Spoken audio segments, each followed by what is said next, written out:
The California Center for the Arts Escondido has been jumping hurdles since it was built 2 decades ago.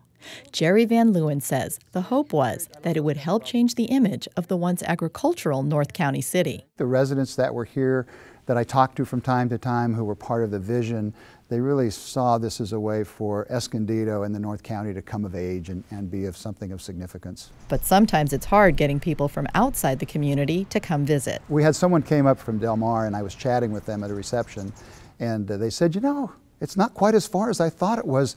And we even checked to see if there was any hotels along the way. So it's maybe not as far as you think it is, and we think it's always worth the trek no matter where you come from. 300,000 people decided to make that trek last year, and it's taken a lot of hard work to get the center thriving.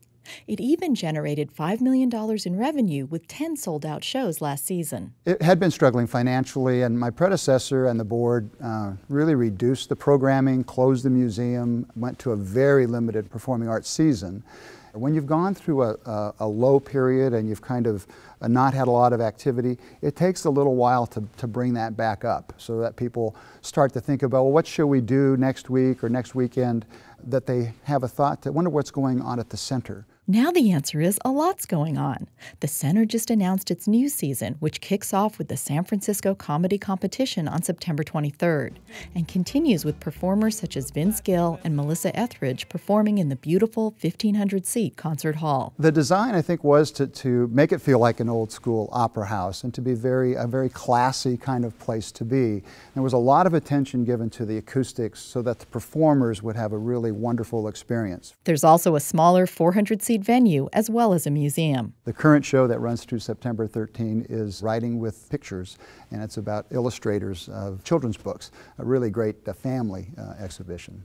In the museum, we have professional artists exhibitions. We also have a student wall so that the local kids' art is displayed simultaneously with people with great reputations in art. That, to me, captures what we're about. The Arts Complex also includes a conference center that provides a source of revenue to help support the arts and education programs. The goal is to become the Balboa Park of North County. We want people to come here to have their festivals and their weddings. We have lots of weddings here on our campus, and we had NerdCon here a couple weeks ago. The board has said we want to get a different audience on the campus. We achieved it that day, a goal accomplished. After 2 years as executive director, Van Leeuwen gives the facility a B+. I think there's always room for improvement. I think the board, and certainly I, have interest to do a broader and more effective job in reaching out to the Hispanic community as well. We're starting some new programming every Friday night in September, Musica in La Plaza. That epitomizes the community feel that Van Leeuwen and the center are striving for in everything they do. Beth Accomando, KPBS News.